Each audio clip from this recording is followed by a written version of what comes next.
Good evening po mga minamahal na mga kapatid, mga kaibigan at mga kababayan. Happy Sabat po sa inyong lahat. Araw po ng Sabat ngayon, kaya't tayo po ay sama-sama na sambahin ang ating Panginoong Diyos.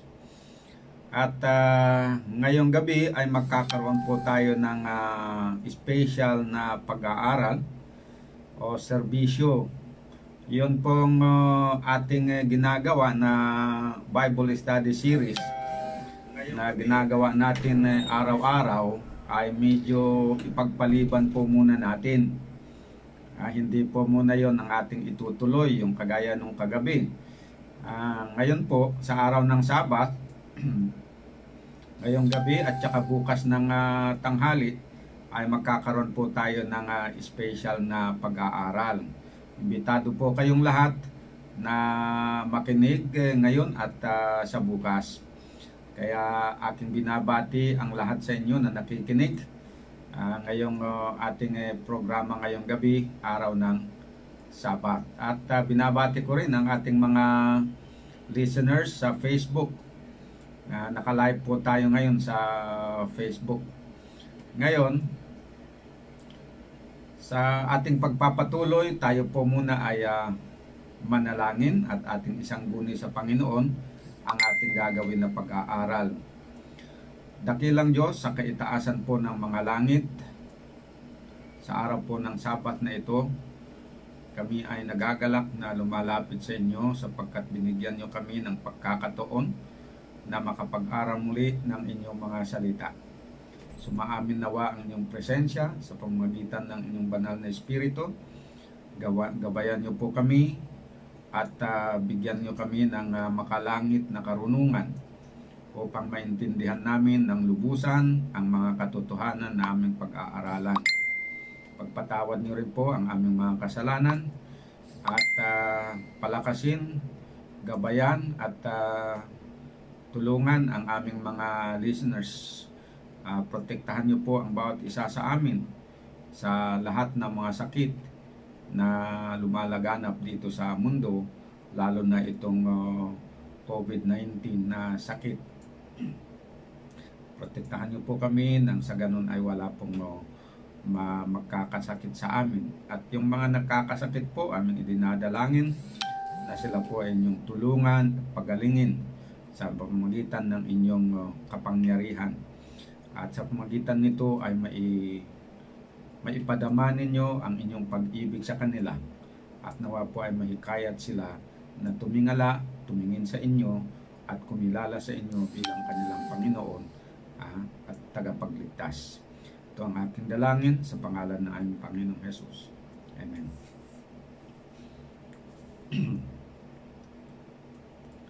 So, happy Sabat ulit mga minamahal na mga kapatid, mga kaibigan at mga kababayan. Tayo po ay patuloy sa ating pag-aaral ngayong gabi at ang ating paksa ay tungkol po sa magandang balita ng pagkabuhay muli ng ating Panginoong Jesus. The Gospel of Christ's Resurrection.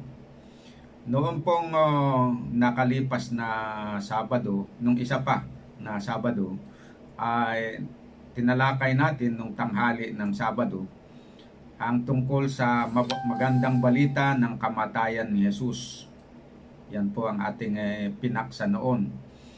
At marami po tayong mga katotohanan na natutunan kung bakit tinawag ito na mabuting balita, yung kamatayan ni Jesus, sapagkat marami po siyang na-accomplish para nakabutihan para po sa atin. Ngayon naman po ay ating pag-aralan ang tungkol doon sa kanyang pagkabuhay na maguli at ating tutunghayan kung ano naman po ang kanyang na-accomplish doon sa pamagitan ng kanyang pagkabuhay na maguli at ano ang mabuting balita para sa atin tungkol doon. Ayan po. Una sa lahat, basahin po natin ang 1 Corinthians 15 verse 1 to 5 na dito po ay maghahayag na sinasabi po na talagang yung pagkabuhay muli ni Jesus ay kabahagi doon sa Ebanghelyo o yung mabuting balita na sabi na ni Kristo na dapat na ipangaral sa buong mundo. Ayan. Pasensya na po sa ating mga tagapakinig dahil yung pong gagamitin natin na mga biblical statement ngayon ay hindi po sa Tagalog Bible kundi hango sa lahat sa English Bible. So kung meron po kayong dyan na Bible, mangyarin siguro doon magbuklat kayo, o kung hindi, makinig na lamang po kayo at sikapin na unawain. Okay, ako'y naniniwala na sana po lahat ay makakaintindi. So 1 Corinthians chapter 15 verse 1 to 5, ganito po ang mababasa. Moreover, brethren, I declare unto you the gospel which I preach unto you, which also ye have received, and wherein ye stand, by which also ye are saved, if ye keep in memory what I preached unto you, unless ye have believed in vain. For I delivered unto you first of all that which I also received, how that Christ died for our sins according to the Scriptures, and that he was buried, and that he rose again the third day according to the Scriptures. So yun po ang sinasabi dito ni Pablo na yung pong bahagi doon sa kanyang ipinangangaral na gospel o mabuting balita ay nandyan po kasama yung kamatayan ni Jesus nung siya namatay para sa lahat ng ating mga kasalanan. Pagkatapos siya po ay nailibing at siya po sa ikatlong araw ay nabuhay uli. So yun po ay kabahagi ng mabuting balita na ipinangaral ni Pablo. Kaya't napakagandang bagay na pag-aralan natin ito dahil totoong magandang balita nga po. Lalo na kung tayo po ay maintindihan natin kung ano po talaga yung nangyari, ano ang significance ng resurrection ni Jesus Christ, then the more na ma-appreciate natin yung ebanghelyo na ito. So tayo po ay magpapatuloy. Sinimulan natin noong the other Sabbath na sabi si Kristo po ay namatay doon sa ating dahil sa ating mga kasalanan. Okay. Nung natapos po siyang namatay, ano po ang nangyari? Medyo talakayin muna natin ito, yung actually na nangyari bago po natin talakayin kung bakit ito ay mabuting balita. So ano pong nangyari pagkatapos na siya po ay namatay? Anong ginawa sa kanyang katawan? Dito po sa Matthew chapter 27 verse 57 to 60, ganito po ang ating mababasa. When the even was come, there came a rich man of Arimathea named Joseph, who also himself was Jesus' disciples. He went to Pilate and begged the body of Jesus. Then Pilate commanded the body to be delivered. And when Joseph had taken the body, he wrapped it in a clean linen cloth, and laid it in his own new tomb, which he had hewn out in the rock, and he rolled a great stone to the door of the sepulchre, and departed. Yan. So nung natapos po na namatay, dahil namatay siya na nakabitay doon sa krus, nakapako pa rin siya doon nang namatay, mabuti na lang at merong isa ditong tao na nagmabuting loob, no? Pangalan niya ay si Joseph na taga Arimathea. At siya ay tagasunod ni Kristo.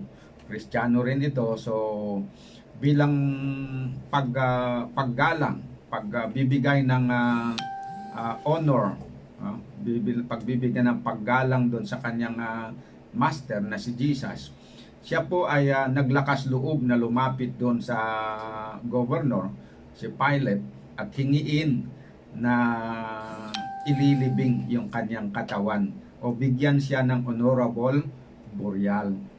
Ayan. At pinayagan naman siya, kaya't siya po ay pumunta. So ayon dito, si Joseph po ang nagkuha, tapos binalot yung katawan at tapos inilibing doon sa libingan na yung kanya talaga itong libingan.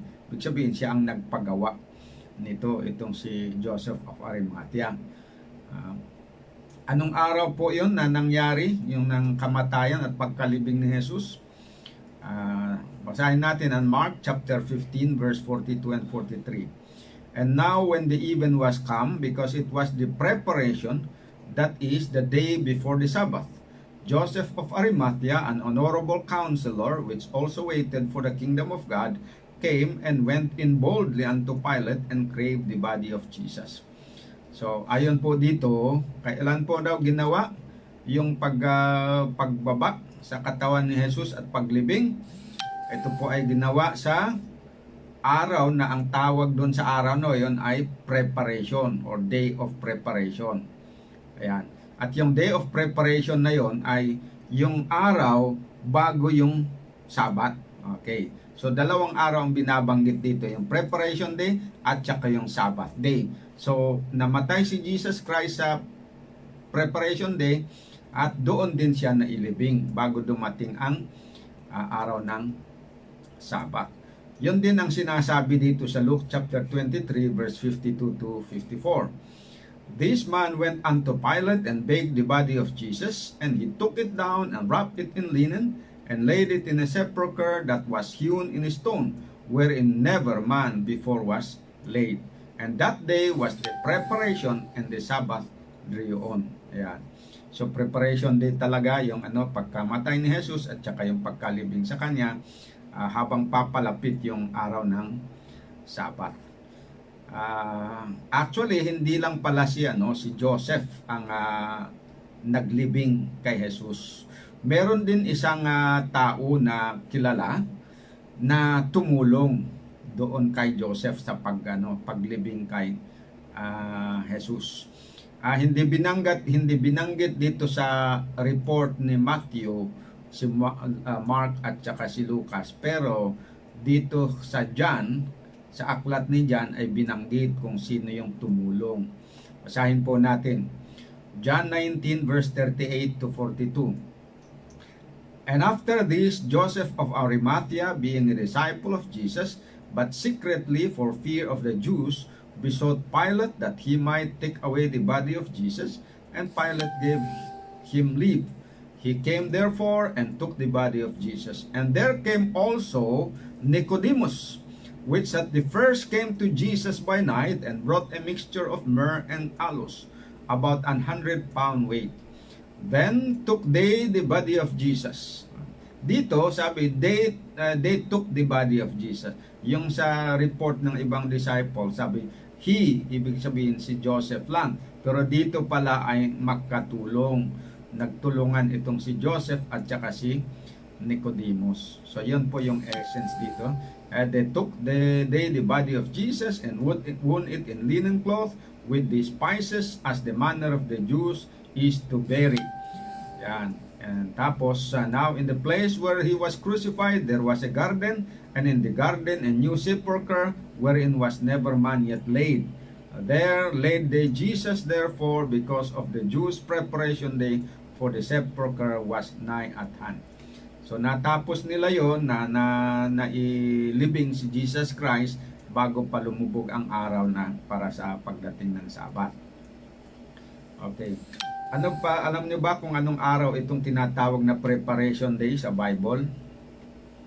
Kung pupunta tayo sa Exodus chapter 16 verse 22 to 25, yung tinutukoy na 6th day dito ay yung preparation is the 6th day of the week. Basahin po natin. Exodus 16:22 to 25. And it came to pass that on the 6th day they gathered twice as much bread, 2 omers for 1 man, and all the rulers of the congregation came and told Moses. And he said unto them, This is that which the Lord hath said, Tomorrow is the rest of the holy Sabbath unto the Lord. Bake that which ye will bake today, and sift that yet which ye will sift, and that which remaineth over lay up for you to be kept until the morning. And they laid it up till the morning, as Moses bade, and it did not stink, neither was there any worm therein. And Moses said, Eat that today, that is on the Sabbath, for today is a Sabbath unto the Lord. Yan. So, dito po ang basehan kung bakit merong araw na tinatawag ng mga Hudyo na Preparation Day. Dahil dito sa instruction na ito na binigay ng Panginoon na yung 6th day, dapat maghanda sila, magluto sila ng lahat na lulutuin nila para sa Sabado. So, noon, ang ihahanda pagka first day hanggang sa 6th day, hanggang sa 5th day, ang ihahanda lang nila yung kainin nila para sa isang araw. Okay, so araw-araw nagluluto sila. Pero sa Biyernes, sa 6th day, yung lulutuin nila na pagkain, hindi lang para sa araw na yon, kundi pang 2 days. Yan, so kasi isasama nila yung pagkain na sa araw ng Sabat, isasama nila na ihanda at lutuin sa araw ng ika-6 na araw, na ang tawag doon sa ika-6 na araw ay Biyernes. Ayan. Bakit ko in-emphasize ito? Dahil meron po ngayong mga tao na naniniwala na hindi daw si Kristo namatay sa araw ng Biyernes, at yung kundi sa araw daw ng Miyerkules. At saka yung Sabbath day na sinasabi dito na sumunod doon sa Preparation Day ay hindi daw yung 7th day Sabbath, kundi yung annual Sabbath. Yan ang sinasabi nila, which does not fall, which fall on that day on a Thursday. Yan ang sabi nila. Kaya nga po binasa natin ito kasi para ibig sabihin, huwag tayong matangay doon sa mga mali na paniniwala. Ang talagang araw ng Preparation Day na kilala sa mga Hudyo is the 6th day of the week, which is Friday. At saka yung sumunod noon is the 7th day Sabbath. Ayan. So, ano pong nangyari pagkatapos ng pagkalibing nung Friday afternoon, shortly before the Sabbath, kinabukasan ng Sabbath, ano po ang nangyari doon?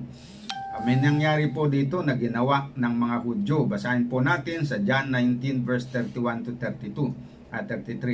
The Jews therefore, because it was the preparation day, that the body should not remain upon the cross on the Sabbath day, for that Sabbath day was an high day, besought Pilate that the legs might be broken and that they might be taken away.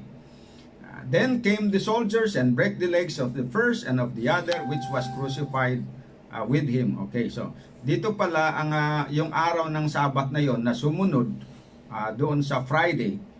Pag Friday, the following day is the Sabbath day, tinawag ito na high day. Okay, high day, alam nyo ba kung bakit tinawag ito na high day? Sapagkat hindi lang nila sineselebrate dito yung 70, kundi ito nagkataon na yung Passover Sabbath ay nataon sa isang araw. So, balis double celebration ang tawag dito. Double Sabbath. Sabbath of the first day of the week, and at the same time, it is the annual Sabbath. Annual Sabbath din yun. Kaya, dalawang uri ng Sabbath ang nagkatapat sa isang araw, kaya tinatawag ito na special day or high day. Very special na celebration yan. Katulad lang ng yung birthday na nagkataon din na yun yung araw na nag-asawa yung tao. So ang nangyari doon, yung araw na yon, birthday, at the same time is wedding day. Yan. Anniversary ng wedding. So every time na dumating yung araw na yon, nagiging double celebration. Ganon yung nangyari dito. Double celebration ng two kinds of Sabbath on the same day. Kaya tinawag ito na high day. Sa araw na ito ng high day ay may ginawa ang mga Hudyo. Basahin natin sa Matthew 27 verse 62 to 66. Now the next day that followed the day of the preparation, the chief priests and Pharisees came together unto Pilate, saying, Sir, we remember that the deceiver said while he was yet alive, After 3 days I will rise again. Command therefore that the sepulchre be made sure until the 3rd day, lest his disciples came by night and steal him away, and say unto the people, He is risen from the dead. So the last error shall be worse than the first. Pilate said unto them, Ye have a watch. Go your way, make it as sure as ye can. So they went and made the sepulchre sure, sealing the stone and setting a watch. Ayan, so nung araw ng Sabat, nag-isip-isip itong mga Hudyo. Meron kasi silang narinig noon na si Kristo ay nagsasabi na kung siya ay mamamatay, after 3 days siya ay mabubuhay uli. Actually, medyo mali yung pagkasabi nila dito. Hindi sinabi ni Jesus na after 3 days I will rise again. Ang tamang sinabi niya, in 3 days I will rise again. Or on the 3rd day I will rise again. So dalawa po yung ginamit na expression. Within 3 days siya ay mabubuhay. Pero in-specify kung anong araw yon. On the 3rd day siya mabubuhay. Counting from the day na siya namatay, on the 3rd day siya ay mabubuhay. Yun yung sinabi ni Jesus. Pero ito, yung mga Pharisees na ito, siguro hindi sila personal na nakinig, nakarinig, na may may nag-report lang sa kanila, medyo sala ang pagka-report kasi sabi after 3 days. Okay, so ang point doon is, dahil dito, ang tawag na, ang ginawa nila, gusto nilang siguruhin na talagang hindi mariresurrect si Jesus Christ. So, humingi sila ng bantay na pupunta doon, nagwardyahan. Pagwardyahan ng mga sundalo, tapos sinilyuhan pa yung pintuan ng kanyang libingan. Linagyan nila ng Roman seal to make sure na hindi siya mabubuhay. At kung magkatotoo man nga na mabuhay siya, hindi na siya makakalabas. Yan ang doon.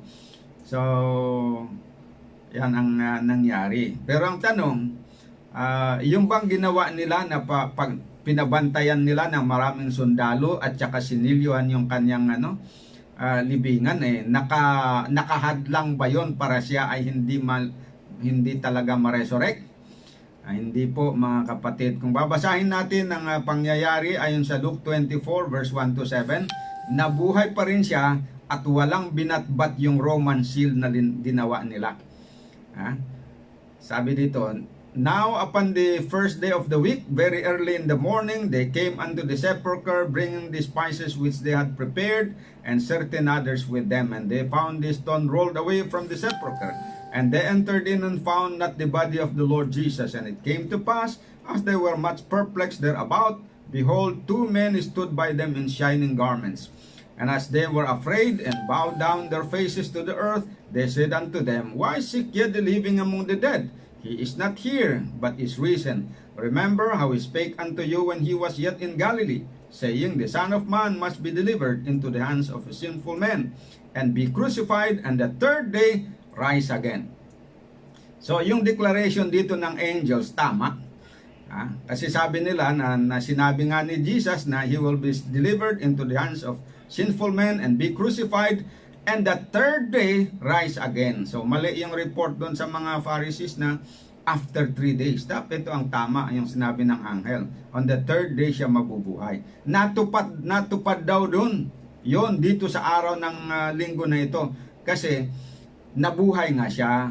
At nung dumating yung mga babae na nagdala ng mga spices, nakita nila na bukas na yung libingan, wala na si Jesus doon. Sabi ng angels na ito ay wala siya kasi nabuhay na siya. At saka ito ay katuparan ng pinangako niya na on the 3rd day siya ay mabubuhay uli. So yan po ang good news.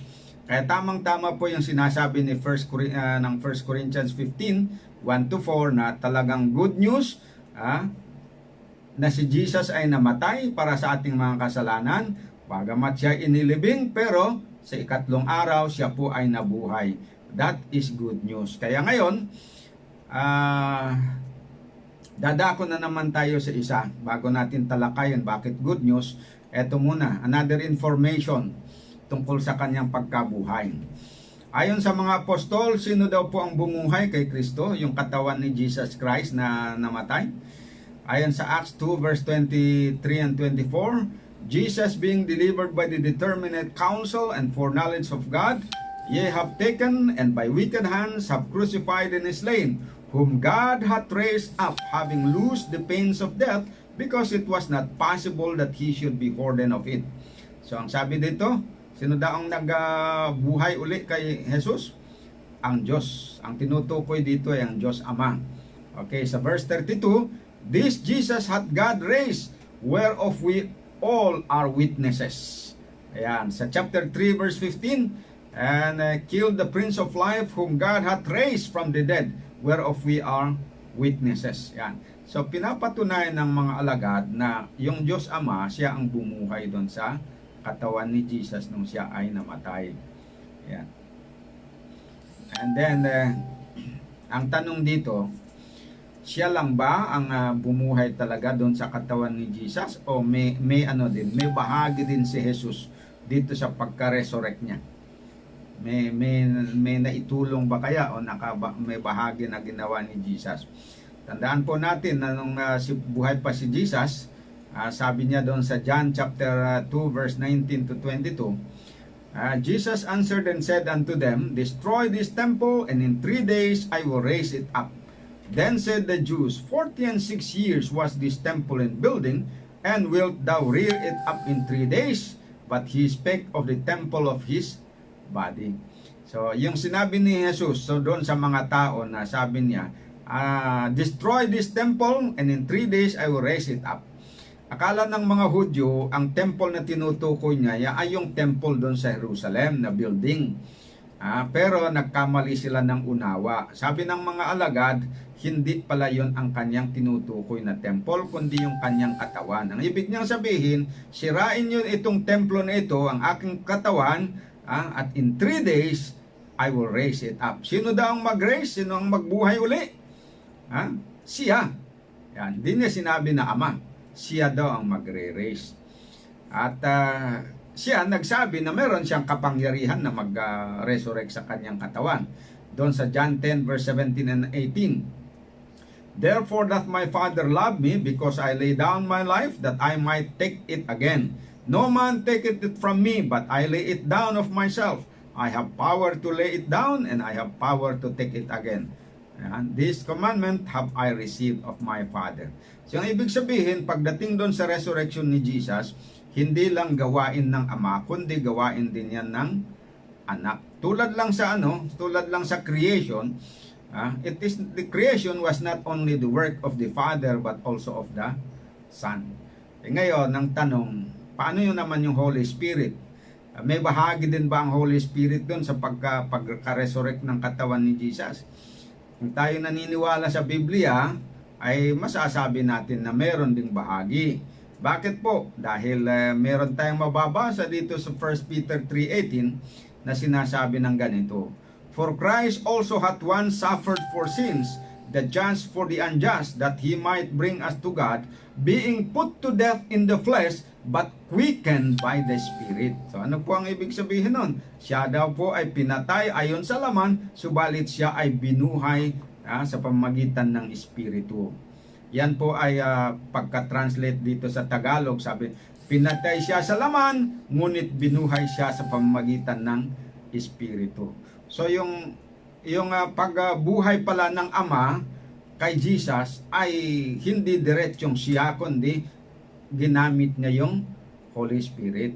Kagaya din yung paglalang ng Ama, na hindi pala siya diretso ang naglalang, nilalang na ang lahat ng bagay sa pamamagitan ni Jesus Christ. In this case, dinalang na binuhay niya si Jesus sa pamamagitan ng Espiritu Santo. Okay. So, ngayon, dito tayo sa issue ng kanyang katawan, yung resurrected body. Nung na-resurrect si Jesus, anong uri ng katawan meron siya? Yung tagline niya. Anong klaseng katawan ba yung tagline ni Jesus nung siya ay na-resurrect. Kaya ako tinatanong ito mga kapatid dahil merong mga nangangaral na si Jesus nung siya ay namatay siya sa laman. Nung siya ay na-resurrect siya na parang espiritu daw na kagaya ng mga angels na spirit, wala na siyang physical na katawan. Wala na siyang physical na body. Yun po ang turo ng iba. Pero ganun kaya ang totoo o hindi? Basahin po natin ang paglilinaw ni Jesus dito sa Luke chapter 24 verse 36 to 40. And as they thus spake, Jesus himself stood in the midst of them, and saith unto them, Peace be unto you. But they were terrified and affrighted, and supposed that they had seen a spirit. And he said unto them, Why are ye troubled? And why do thoughts arise in your hearts? Behold my hands and my feet, that it is I myself. Handle me and see, for a spirit hath not flesh and bones, as ye see me have. Ayan. So, natakot itong mga disciples nung nagpakita si Jesus sa kanilang kalagitnaan. They were terrified. Bakit? Akala nila, yung nakita nila ay spirit. Yung spirit ba na kagaya ng general na idea? Kasi, etong mga Hudyo, sa panahon na ito, ay naging laganap na rin. Putulad ngayon, laganap na yung pagan culture, yung Greek idea about the spirit, na at that time sa panahon ng mga apostles at ni Jesus Christ, ang ang prevailing culture sa worldwide ay yung kultura ng mga Greeks. Yan. Kaya nga ang Bible at that time is yung New Testament sinulat na sa lingwahe ng Greek, kasi yun ang Greek language ang parang sa time na yon, lingua franca. Ang ibig sabihin yun ang universal language at that time. Ngayon, English sa ngayon ang natawag na lingua franca. Pero at that time is Greek.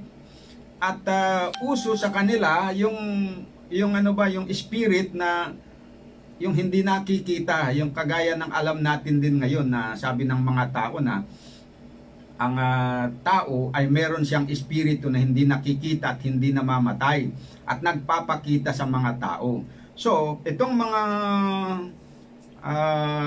mga Kristiyano na itong mga disciples, meron din sa kanila yung concept na yon. Tulad ng sa atin ngayon na alam natin yung ganun na idea. So, nung nagpakita si Jesus, dahil alam nila na siya ay patay, akala nila spirit yun. Yung nakita nila, hindi literal. Kaya sabi ni Jesus, huwag kayong mag-isip ng ganyan. Hawakan ninyo ako, titignan ninyo na hindi ako espiritu. Kasi alam nyo, yung espiritu, walang buto at walang laman. So, ina-acknowledge ni Jesus na yung espiritu, walang laman, walang buto. Kasi yung mga espiritu nga na pinapaniwalaan ng mga tao, totoo talagang may espiritu, pero hindi yung yung espiritu ng mga namatay. Yun ay mga evil spirit yung nagpapakita, at pinag-aralan na nga natin sa nakalipas na gabi tungkol diyan. Sabi ni Jesus, yung espiritu walang buto at laman. Hawakan niyo ako, ako'y merong buto at laman. So yung resurrected body ni Jesus ay hindi po spiritual body na kagaya ng body ng mga angels na walang buto at laman. Meron po. Ayan. So sana naging malinaw yon. Next. Paano pa inilarawan ng Biblia yung resurrected body ni Jesus? Sa Philippians 3 verse 20 and 21, sabi, For our conversation is in heaven, from whence also we look for the Savior, the Lord Jesus Christ, who shall change our vile body, that it may be fashioned like unto his glorious body, according to the working whereby he is able even to subdue all things unto himself. So ano daw klase na body yung meron si Jesus, yung resurrected body niya? Glorious body. Okay, ano pong dapat malaman natin dito sa resurrected body o glorious body ni Jesus Christ? Sa Romans 6 verse 9 and 10, knowing that Christ being raised from the dead dieth no more, death hath no more dominion over him. Okay. So, yung katawan ni Jesus nung siya ay na-resurrect ay immortal body pala yun. Hindi na pwedeng mamatay. Sabi niya dito, hindi na siya mamamatay ulit. Death hath no more dominion over him. Ayan. Hebrews 7 verse 15 and 16, and it is yet far more evident, for that after the similitude of Melchizedek, there ariseth another priest, who is made not after the law of carnal commandment, but after the power of an endless life. Yan. So meron siyang endless life na natanggap o immortality nung siya ay na-resurrect. Yun po ang point dito. Okay, so ngayon, alaman na natin na ganyan na nga ang situation. Meron na siyang resurrected body na glorious, immortal, at wala nang kapangyarihan, kamatayan sa kanyang katawan.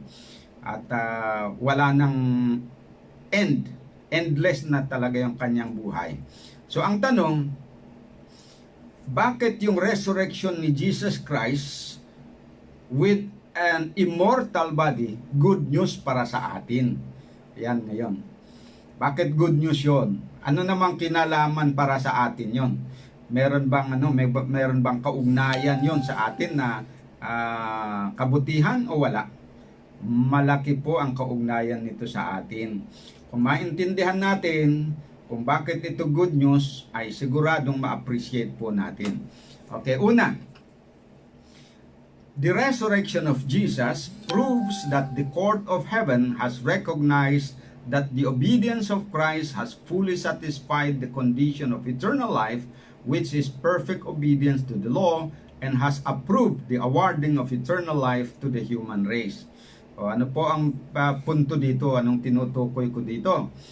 Okay, ganito po. Yung pagka-resurrect ni Jesus Christ into eternal life, yan ang patutuo na yun pong pagsunod ni Jesus Christ prior to that, yung perfect righteousness na binuo niya, ay ano yan? Ibig sabihin, recognize ng langit yon na sapat na basehan para makuha niya ang eternal life, na fulfill niya, natupad niya yung condition ng eternal life. Kaya dahil doon, resurrect na si Jesus Christ as an evidence, natanggap niya yon. Ang point dito, ibig kong sabihin, kung yung kanyang obedience pala noon ay hindi katanggap-tanggap o kaya nagkulang at pag-examine ng korte sa langit ay meron siyang pagkukulang na hindi sapat yung obedience na nagawa niya, hindi na sana siya na-resurrect.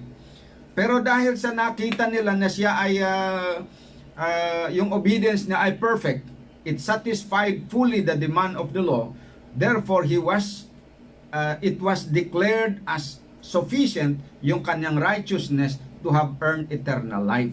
And that is the reason why he was resurrected. At together with that, na-approvean na rin yung pagbibigay ng buhay na walang hanggan para sa tao. Yan. And wala namang record na na-approvean doon sa langit. Pero yung resurrection niya, yun ang evidence na na-approvean doon. Ganun po yun. Kagaya ng halimbawa, application. Application na nag-apply ka ng trabaho, pagkatapos naka-receive ka ng text na sabi niya, you may now start working today. You may now report and start working today. Wala mang sinabi doon sa text na yung application mo ay na-approve. Pero the fact na ikaw ay pinapa-report na doon para magtrabaho is an evidence na approve na yung iyong application. So yun din po ito. The fact na si Kristo ay na-resurrect means na na-approve talaga yung righteousness ni Jesus Christ na binuo niya para sa atin, para matanggap niya yung buhay na walang hanggan. Okay. Titignan natin yung katotohanan nito. Sa Acts chapter 2 verse 22 to 24. Ito tayo muna sa 24. Whom God hath raised up, having loosed the pains of death, because it was not possible that he should be holden of it. Okay, ano daw po? Ni-resurrect ni Jesus Christ, na-resurrect si Jesus Christ, dahil hindi pwede na ano ba, yung parang panatilihin siya doon sa libingan. It was not possible that he should be holden, or he should remain in the grave. Ang tanong, bakit sinasabi dito na it was impossible na ilagay siya doon sa libingan? Kasi nga, alam natin doon sa Matthew chapter 19 verse 16 and 17, sinasabi dito na ang condition ng eternal life ay perfect obedience. At ang role ni Jesus Christ, ayon doon sa Matthew chapter 5 verse 16 and 17, as a representative of the human race and the Savior of humanity, He has to keep the law perfectly to comply with the condition of eternal life. Ngayon, ayon dun sa record, nagtagumpay siya. Hebrews 4 verse 15, Christ was tempted in all points like as we are, yet He did not commit sin. And for that reason, dahil hindi siya nakakommit sin, naging perfect yung obedience niya, so nung namatay siya, hindi na siya pwedeng, wala nang legal reason para hindi siya i-resurrect. Yun ang ibig sabihin. Because he already complied with the condition of eternal life, which is perfect obedience. Therefore, dahil nakakomply siya, he is entitled, legally qualified to receive eternal life. E paano siya makareceive ng eternal life and namatay na siya? Through the resurrection. Yan. Kasi kung hindi siya naka-qualify to receive eternal life, then he is not entitled to a resurrection. Pero dahil sa naka-fully complied siya, so he has to be resurrected. That is his legal mandate. Kaya walang magawa ang korte ng langit kundi payagan na siya ay dapat na ma-resurrect. Okay. At nung na-resurrect siya, ayan binigyan na siya ng buhay na walang hanggan.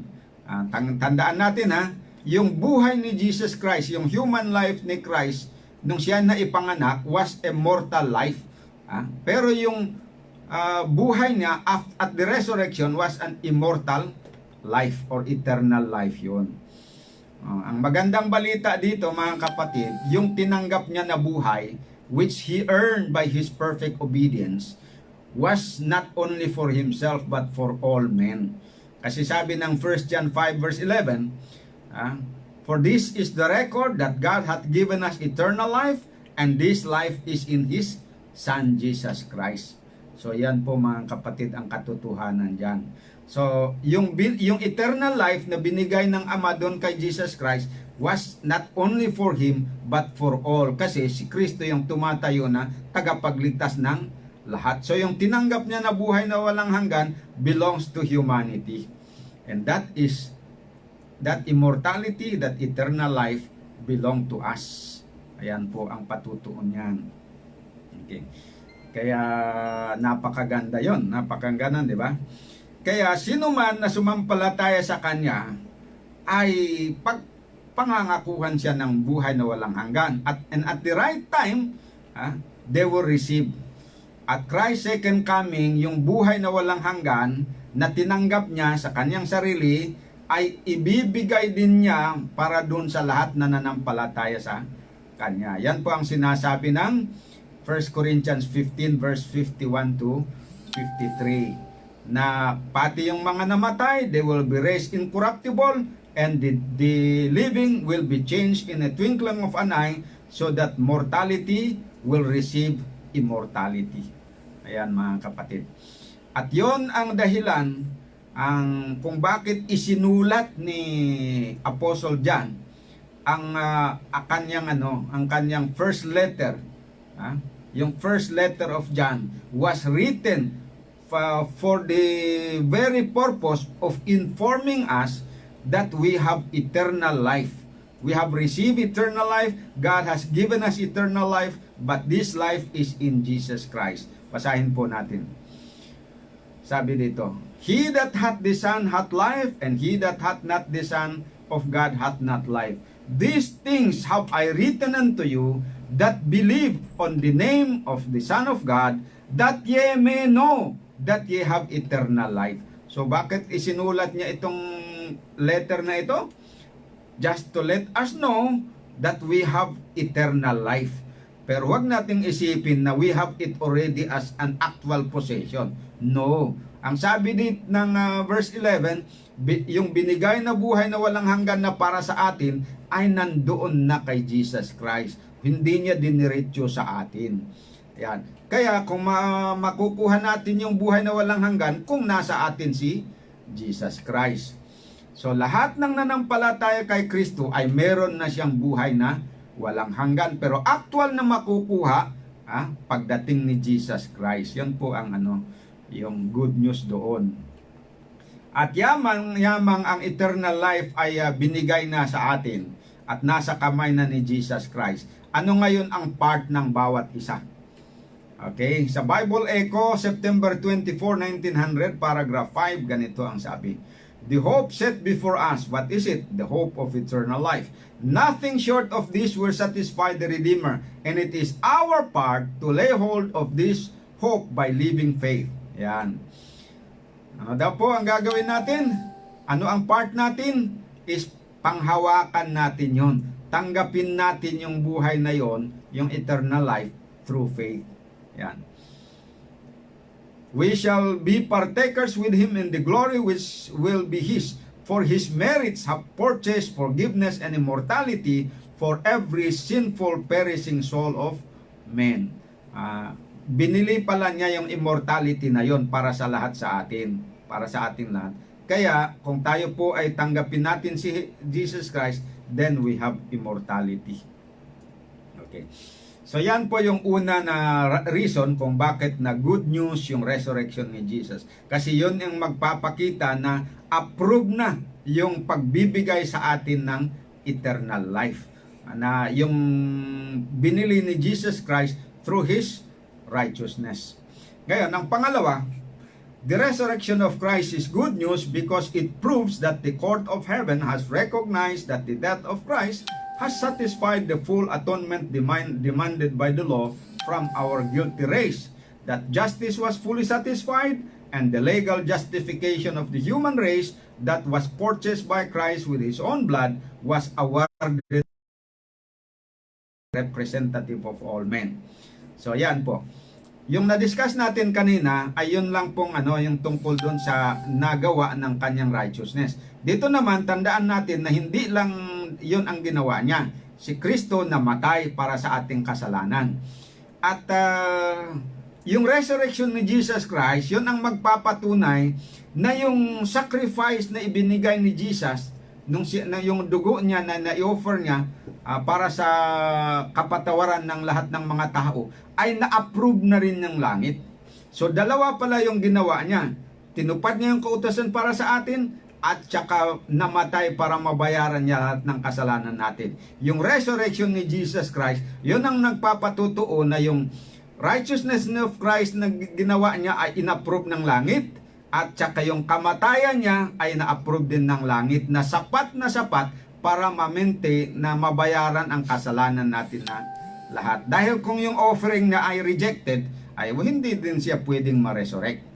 Ayan. Pero the fact na na-resurrect siya, meaning na talaga yon, na-approve na yung kapatawaran ng bawat isa sa atin. Aprobado na yon. Nabili na niya yung kapatawaran para sa ating lahat. Ayan. At itinuring na ng langit na tayo po ay napatawad na. By law. Although by an actual experience hindi pa, but by law na na yon, na i-grant na yung justification para sa ating lahat. Ayan. Dahil ang wages of sin, alam natin sa Romans 6:23 is death.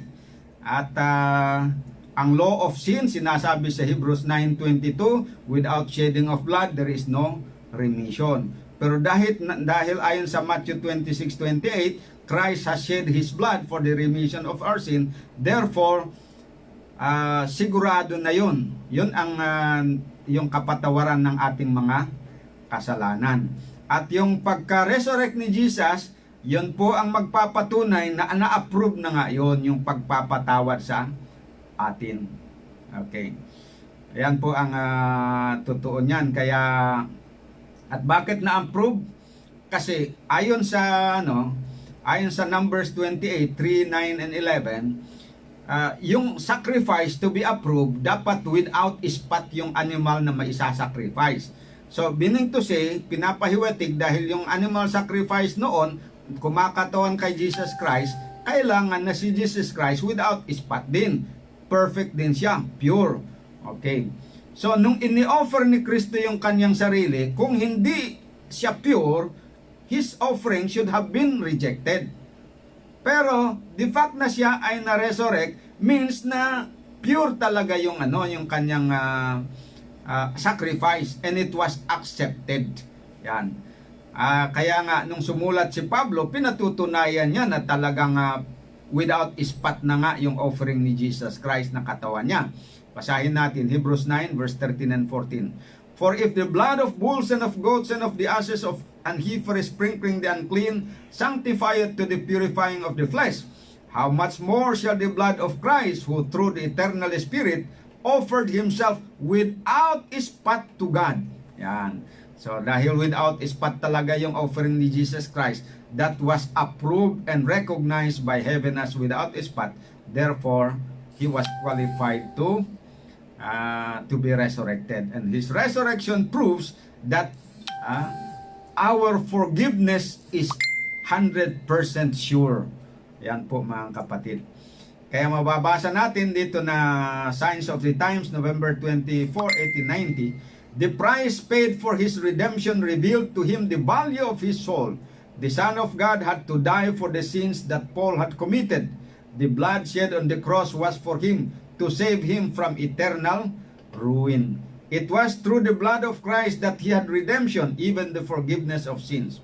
Ito ngayon yung nauntindihan ni Pablo. But hindi yung para sa kanya, para aplikado rin lahat po sa atin. Hindi lang naman si Pablo ang na-approvean yung kanyang redemption at saka yung forgiveness niya. Lahat po tayo ay approve na yung ating forgiveness. Kaya anytime na merong lalapit sa atin na humingi ng kapatawaran, we will be forgiven. Kaya nga sa Romans 4 verse 25, sabi, Christ was delivered for our offenses and was raised again for our justification. So yun ang connection ng yung resurrection ni Christ doon sa ating justification. Na his resurrection was an evidence that our justification is sure. It has been accepted and granted. Yan po mga kapatid. So alam nyo, nung si Kristo ay umakyat doon sa langit, on the morning of the resurrection day, no Sunday, ay umakyat sila sandali doon sa langit para pakinggan mismo yung declaration ng Ama na yung kanyang offering ay natanggap. So, Spirit of Prophecy, Volume 3, page 203. Jesus refused to receive the homage of His people until He knew that His sacrifice had been accepted by the Father, and until He had received the assurance from God Himself that His atonement for the sins of His people had been full and ample, that through His blood they might gain eternal life. Jesus immediately ascended to heaven and presented Himself before the throne of God, showing the marks of the shame and cruelty upon His brow, His hands and feet. But He refused to receive the coronet of glory and the royal robe, and He also refused the adoration of the angels, as He had refused the homage of Mary, until the Father signified that His offering was accepted. And then, anong nangyari dito? Desire of Ages 790. Sabi dito, He ascended to the heavenly courts, and from God Himself heard the assurance of. Napakinggan mismo ni Jesus nung siya umakyat sa langit yung assurance ng Ama that His atonement for the sins of men had been ample, that through His blood all might gain eternal life. The Father ratified the covenant made with Christ, that He would receive repentant and obedient men and would love them even as He loves His Son. Yan po ang good news, mga kapatid. So yung resurrection ni Jesus Christ, yun ang nagpapakita sa atin na approve yung yung offering ni Jesus Christ, fully satisfactory, at talagang may assurance na ipagkakaloob sa atin ang kapatawaran ng ating mga kasalanan kung magtiwala tayo sa Kanya. Yan, mga kapatid, ang good news. Okay. Kaya nung dumating si Jesus Christ on the same day, that was Sunday, ano ang sabi niya doon sa mga alagad? John 20 verse 21 to 23. Then said Jesus to them again, Peace be unto you, as the Father hath sent me, even so sent I you. And when he had said this, he breathed on them and said unto them, Receive ye the Holy Ghost. Whosoever sins ye remit, they are remitted unto them. And whosoever sins ye retain, they are retained. So, once na umakyat si Jesus doon sa langit, napakinggan niya yung assurance na accepted na yung offering niya, and nakarinig na siya ng assurance na lahat ng mga taong makasalanan na magsisisi at manampalataya mapapatawad. Nung dumating siya dito, yan ang pinabalita niya sa kanyang mga alagad na dapat ipahayag na nila, na whosoever sins ye remit, they are remitted unto them. And whosoever sins ye retain, they are retained. Yan ang mga kapatid ang doon. Luke chapter 24, 45 to 46 din. And that repentance and remission of sins should be preached in His name among all nations, beginning at Jerusalem. Bakit? Dahil na-approve na yung pagpapatawad sa kasalanan ng lahat ng mga tao. And His resurrection was the evidence. Pero nung na-resurrect si Jesus, gusto pa rin niya talagang marinig sa bibig ng kanyang ama. Kaya saglit na siyang umakyat sa langit, tapos nung napakinggan niya, na-approve na, saka siya bumaba. And then sinasabi na niya dito na that repentance and remission of sin should be preached in His name among all nations, beginning at Jerusalem. Yon ang ikalawang rason kung bakit good news yung kamatayan ni Jesus Christ para sa ating lahat. Ayan. At alam nyo, sabi dito, sa Desire of Ages 834, before the heavenly angels and the representatives of unfallen worlds, they are declared justified. Ito yung legal justification ng lahat ng mga tao. Doon sa harapan pala ng mga representative of other worlds doon sa langit, dineclare na ng Ama na ang tao ay justified, legally justified because of the death and righteousness of Jesus Christ. Ayan po mga kapatid ang good news. So dadako tayo sa pangatlo na dahilan bakit good news ang resurrection of Jesus Christ. Because the resurrection of Jesus Christ is good news because it guarantees not only the bestowal of eternal life to us, not only the granting of forgiveness to us, but it guarantees our future resurrection unto eternal life. Yan po ang magandang balita dyan. 1 Corinthians 15 verse 12 to 23, sabi dito, Now if Christ be preached that He rose from the dead, how say some among you that there is no resurrection of the dead? But if there be resurrection of the dead, then is Christ not risen? And if Christ be not risen, then is our preaching in vain, and your faith is also vain. Yea, and we are found false witnesses of God, because we have testified of God that He raised up Christ, whom He raised not up. If so be that the dead rise not. For if the dead rise not, then is not Christ raised. And if Christ be not raised, your faith is vain, ye are yet in your sins. They also which are fallen asleep in Christ are perished. If in this life only we have hope in Christ, we are all men the most miserable. Pero ano ang sabi?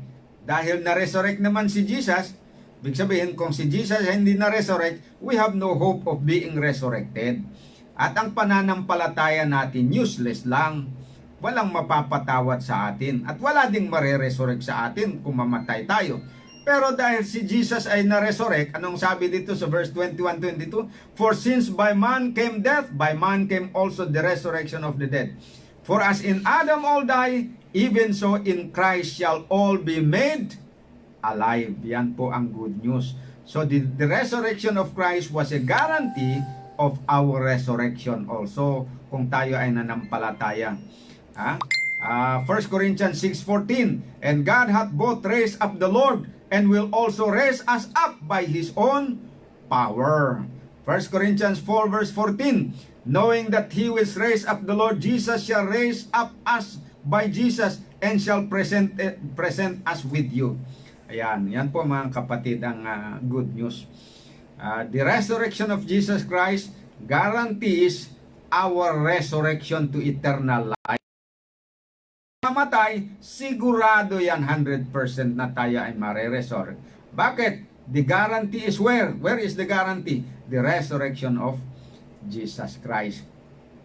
Kaya nga, doon sa Revelation 1 verse 17 and 18, sabi niya, si Kristo, hawak-hawak daw niya yung susi ng kamatayan. He has the keys of hell and of death. Na pagdating ng araw, lahat po ng pumasok doon sa Hades, lahat ng namatay, bubuksan niya ang pintuan ng Hades. Ibig sabihin, yung mga libingan, bubuksan niya, at lahat ng mga nangamatay ay kanyang bubuhayin. Yan. Dahil hawak-hawak na niya yung susi. Okay. Yan po ang ano doon. Ang magandang balita. 1 Corinthians 15, 20 and 23. But now is Christ risen from the dead and become the first fruit of them that is left. And every man in his own order, Christ the first fruit, afterward they that are Christ at His coming.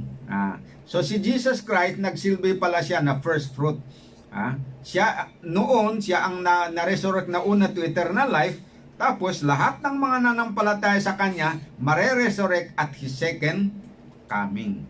And that, His resurrection of Christ was the assurance na mare-resurrect din tayo at the second coming of Christ kung tayo po ay manampalataya. Okay. Number 4, bakit good news ang kamatayan ni Jesus Christ para sa atin? The resurrection of Jesus is good news because it proves that it is possible for us sinners to start a new life in Christ, having been redeemed by the blood of the Lamb. Okay. So, yung resurrection ni Jesus Christ, yun din ang magpapatunay na pwede na tayo ngayon na magkaroon ng bagong buhay. Romans 6 verse 3 to 4, know ye not that so many of us as were baptized in Jesus Christ were baptized into His death? Therefore we are buried with Him by baptism into death, that like as Christ was raised up from the dead by the glory of the Father, even so we also should walk in newness of life. So yung resurrection ni Jesus Christ, hindi lang yung assurance o guarantee ng ating resurrection doon sa second coming of Christ kung tayo mamatay, but it also a guarantee na even now we can experience a new life. Huwag nating hintayin na doon pa sa resurrection tayo magkakaroon ng bagong buhay. Well, bagong buhay yon when it comes to our physical life kasi magiging ano na tayo doon, magiging immortal na tayo doon. Pero when it comes to living already the new life, the life of righteousness, yung buhay doon sa langit, pwede natin isakabuhayan dito. Ano ba yung buhay doon? Buhay na masaya, mapayapa at ano pa? Yung bagong buhay na na malaya sa kasalanan. Pwede na natin na kahit dito pa tayo sa sinful flesh, pwede nating isakabuhayan yun. Yan yung sinasabi dito na we also should walk in newness of life. At lahat ng mananampalataya niyan at mabautismuhan, nagpapakita na yun na nga, meron silang pananampalataya na they can now live a new life. Romans 6 verse 5, for if we have been planted together in the likeness of His death, we shall also in the likeness of His resurrection. Romans 6:7, for he that is dead is freed from sin. Ayan, this is a positive way of saying Without shedding of blood, there is remission of sins. Where there is shedding of blood, there is remission of sin. Yan po. Colossians 3 verse 1, if ye then be risen with Christ. Kung tayo naniniwala na when Christ was risen from the dead, we were also risen with Him. Yan ang ibig niya. Things which are above, where Christ sitteth on the right hand of God. Yan po. So, we should our faith. Pag nanampalataya na tayo kay Kristo, nanampalataya tayong na kapag si Kristo ay namatay, tayo ay namatay kasama niya. Nung si Kristo ay nalibing, tayo na ilibing na kasama niya. Nung siya ay na-resurrect, tayo na-resurrect na kasama niya. Ngayon, kung tayo naniniwala na we have been resurrected na kasama niya, therefore we should start living that new life now. Yan ang punto na sinasabi niya. Huwag na tayong mabuhay doon na nung sa luma. Kahit na nandito tayo sa sinful flesh, but because of our faith na tayo nga ay we have been resurrected together with Christ, we have to live according to our faith and start living the new life even now. Huwag na nating hintayin na sa resurrection pa tayo. Kahit ngayon, we have the privilege of living the new life. Ayan. Kaya nga sa Matthew chapter 5 verse 6 to 30, chapter 6 verse 31 to 34, ganito ang payo ni Jesus Christ, no? Therefore take no thought, saying, what shall we eat, or what shall we drink, or wherewithal shall we be clothed? For after all these things do the Gentiles seek, for your heavenly Father knoweth that ye have need of all these things. But seek ye first the kingdom of God and His righteousness, and all these things shall be added unto you. Ano po ang payo niya? Hanapin daw po natin ang kaharian ng Diyos. Unang-una, at ang kanyang katuwiran. Ibig sabihin nun, kung ano yung interest ng kanyang kingdom, yun po ang pangunahin natin na concern. We should identify ourselves with the interest of the kingdom of God. And then, seek His righteousness means yung pong sikapin natin na yung kanyang katuwiran ay maisakabuhayan natin. Mabuhay tayo ng matuwid. Yun po ang hahanapin natin muna. And then all these things shall be added unto you. Romans 6:8 to 10. Now if we be dead with Christ, we believe that we shall also live with Him. Knowing that Christ being raised from the dead dieth no more, death hath no more dominion over Him. For in that He died unto sin once, but in that He liveth, He lived unto God. So yan po mga kapatid ang katotohanan dyan. Romans 6 verse 11 to 13. Likewise reckon yourself also to be dead indeed unto sin, but alive unto God through Jesus Christ our Lord. Let not sin therefore reign in your mortal body, that ye should obey it in the lust thereof. Ano bang ibig sabihin na mabuhay tayo ng bagong buhay? Ayan po ang explanation, no? Let not sin therefore reign in your mortal body, that ye should neither yield ye your members as instrument of unrighteousness unto sin, but yield yourselves unto God as those that are alive from the dead, and your members as instruments of righteousness unto God. Ayan. Yan po ang style ng mabuhay ng bagong buhay. Na huwag daw natin nahayaan na mag-reign, mamahala ang kasalanan sa ating katawan. Huwag nating isuko yung ating sangkap ng katawan na gagamitin para sa paggawa ng kasalanan. Yung kamay, huwag payagan na gagamitin ito para pagnakaw, kasi kasalanan yun. Yung paa, huwag gamitin yung paa na gamitin para pupunta doon sa mga paggawa ng kasalanan. Huwag payagan daw yun. Ayan, kundi pahintulutan na itong sangkap ng katawan natin, ang ibig sabihin, ang tainga, ang mata, ang bibig, ang ilong, ang kamay, ang paa, ang puso, isuko sa Panginoon na maging instrumento sa katuwiran. Yan po yung sabi niya dito. Those that are alive from the dead should yield your members as instrument of righteousness unto God. So we have a choice, mga kapatid.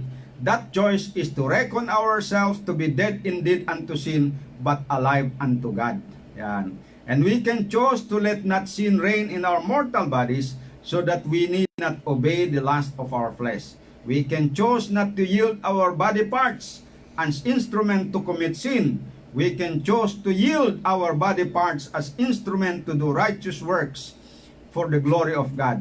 This is the kind of life that the resurrection of Jesus opens before us. Ayan, mga kapatid, ang good news. So, conclusion, basahin natin ang 1 Thessalonians 4 verse 13 to 17. But I would not have you to be ignorant, brethren, concerning them which are asleep, that ye sorrow not, even as others which have no hope. For if we believe that Jesus died and rose again, even so them also which is left in Jesus will God bring with him to heaven. For this we say unto you by the word of the Lord, that we which are alive and remain unto the coming of the Lord shall not prevent them which are asleep. For the Lord himself shall descend from heaven with a shout, with the voice of the archangel and the trump of God, and the dead in Christ shall rise first. Then we which are alive and remain shall be caught up together with them in the clouds to meet the Lord in the air, so shall we ever be with the Lord.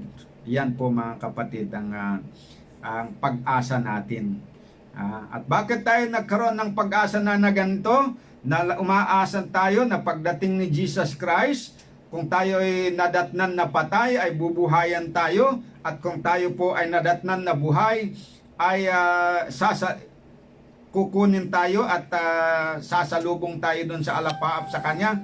Bakit meron tayong ganito na pag-asa? Ito ay dahil doon sa resurrection ni Jesus Christ. Yun yung guarantee na binibigay ng resurrection ni Jesus Christ para sa atin. Dahil nabasa nga natin yung paliwanag ng kung si Jesus pala ay hindi na-resurrect, wala na rin tayong pag-asa. At lahat ng mga namatay, walang pag-asang mabuhay. At yung mga nanampalataya ngayon na buhay, ay walang kabuluhan ng kanilang pananampalataya.